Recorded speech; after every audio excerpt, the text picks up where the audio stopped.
ดีให้ของดีคิดเบิ่งถูกเป็นมือนี้ท่านถูกอยู่เด้อเมนคือกันเช่นคำฝันของพญาเมนปัดเห็นทำไม่ใบ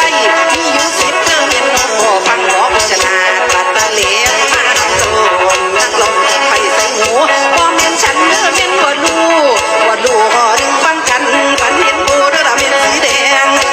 สีโตโซไล่มันกันยุ่งเด้อกันเด็กคือหัวห้องลากจากนาเมื่อที่ใจติดแต่เราหัวชุ่มใจกันพอมาทำเป็นเส้นหนักจากไกลหนีของหมูนี่เด้อเมนเลยจัดสองยันไพหนาขึ้นมาสัตว์พ่อสัตว์นานี่จะต้องพันปียันได้บุญกันใหญ่พวกกันหนาชาบีจะไม่เสด็จตาไปทางหน้าเมื่อเธอดี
นบอกดำยากกันน้องเล่นฉันก่อนนี่ได้แค่คนเขาขาเสมาพวกไปใจนันหนาบ่ใส่โลกเดียวเที่ยวสอไปเมืองฟังคำปากน้องเม่นเพิ่นเคียงเว้าวนเสียงหวานให้เป็นมันเมื่อเราเป็นยากที่เขากันน้องเม่นเขานั่นบ่ตรงตามหน้าที่ออกหนากฎหมายบ่ปีเช่าบ้านเมืองโอยฝันก่อนนี้เพิ่นมาถูกน้องเม่นเร็วโวยเดี๋ยวสมัยเกิดปฏิวัติพวกเจ้านายแล้วเราเป็นสิ่งดีที่บุญมีเมืองมันกันแต่พ่อน้องเม่นคนใดต้องเอาพ่อไปนั่งหากระบุ้งสีพ่อทักโซ่สะ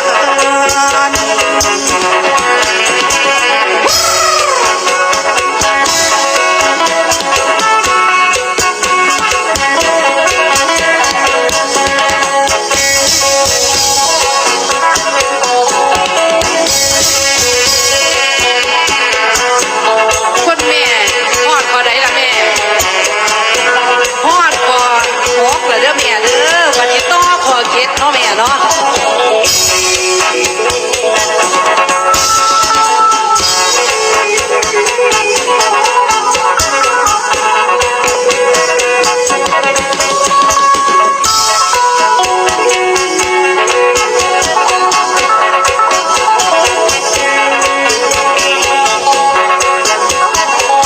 มันโดนยาวพะโลเนาะคุณแม่เนาะตัวสิจบ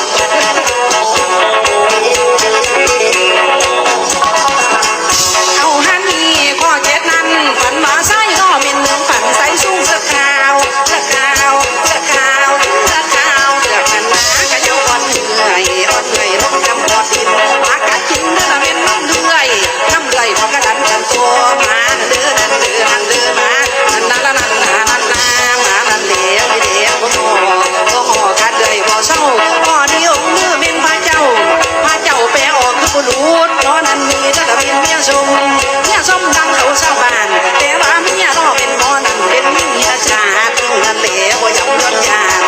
ยันหัวแก้วแห่งโตเปรียบใส่ยุกน้อเป็นกะโยคือถือเขาคาขึ้นนั่งเล่นเด้อเป็นสุนาพิมพ์โตโซไฟเป็นตัวหาน้อเป็นมาได้อัดให้เป็นเลียเผาดังหนาหัวสุด